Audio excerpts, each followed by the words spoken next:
Halo teman-teman, selamat pagi.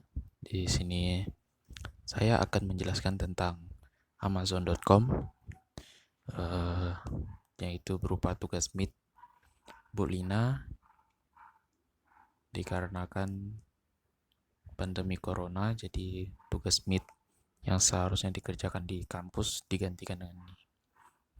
Tapi sebelum saya membahas apa itu Amazon.com, saya akan memperkenalkan diri saya terlebih dahulu. Nama saya Jeremy Pratama dengan NPM 17412200 yang akan membahas web Amazon.com. Mari kita masuk ke latar belakangnya. Latar belakang dari Amazon.com. Sekarang ini lingkungan layanan pelanggan sudah semakin kompleks.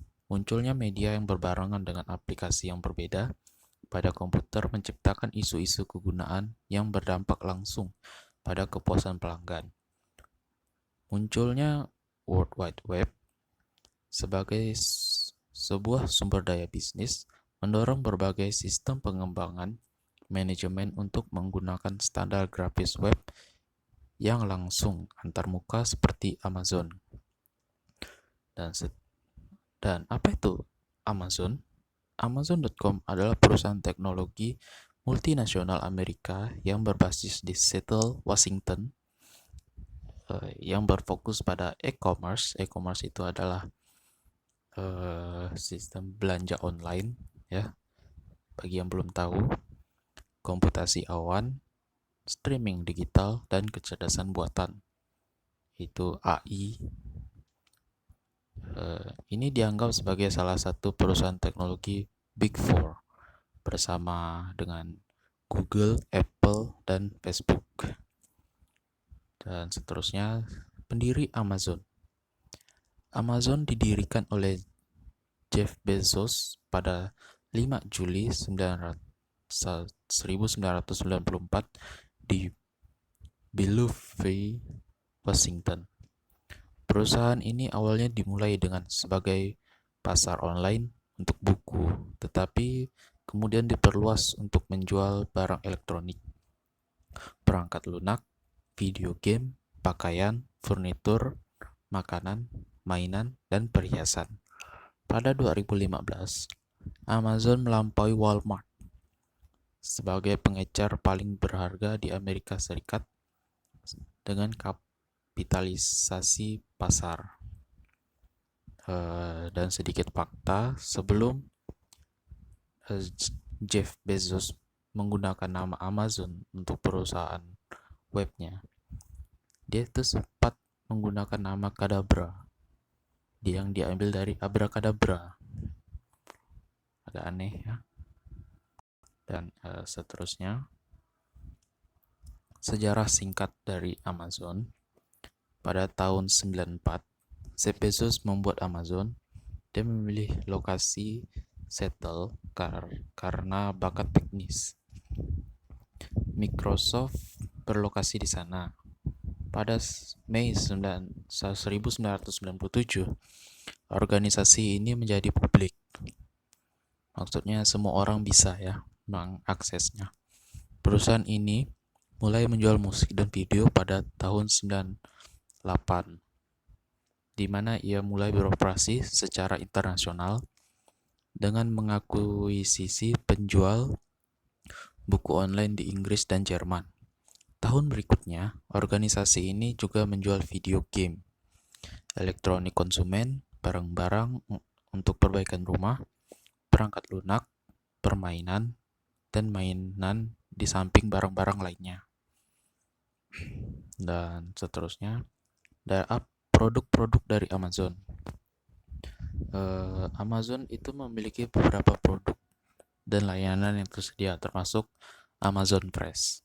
Amazon Fresh ini menyediakan pengiriman daging, makanan laut, telur, dan produk lainnya yang dapat dikirim 1-2 jam di Tampa, Florida.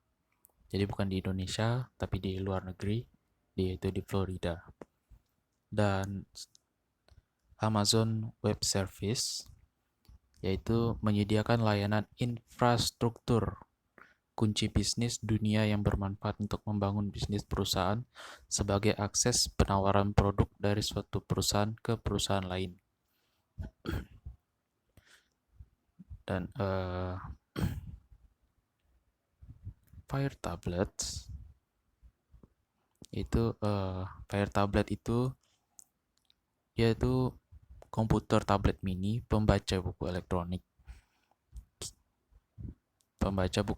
Kindle pada Amazon.com.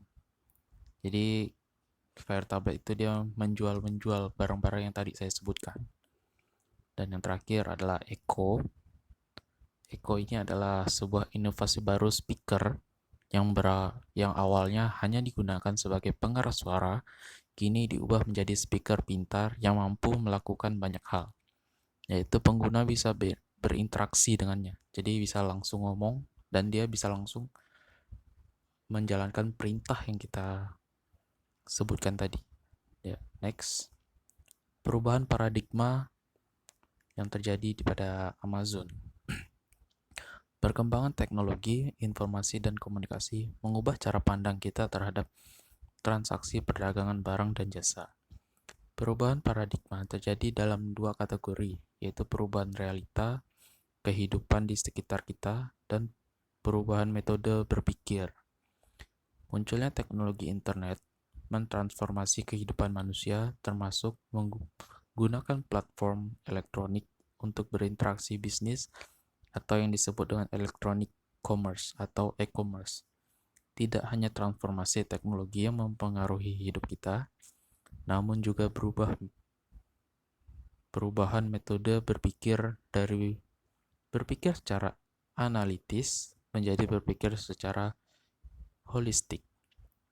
Para petinggi perusahaan tidak hanya harus merencanakan pertumbuhan perusahaan hanya dari pengembangan produk dan pasar baru, namun juga metode berpikir untuk perancangan jangka panjang. Rencana biasanya didasarkan kepada kombinasi dari pengetahuan, data, insting, dan pengalaman. Untuk melakukan perencanaan, dibutuhkan keyakinan yang tinggi terhadap asumsi pasar, sehingga dapat digunakan untuk membuat keputusan bisnis yang penting. Ya, itu adalah akhir dari presentasi saya mengenai Amazon. Terima kasih teman-teman yang telah menonton. See you, bye-bye.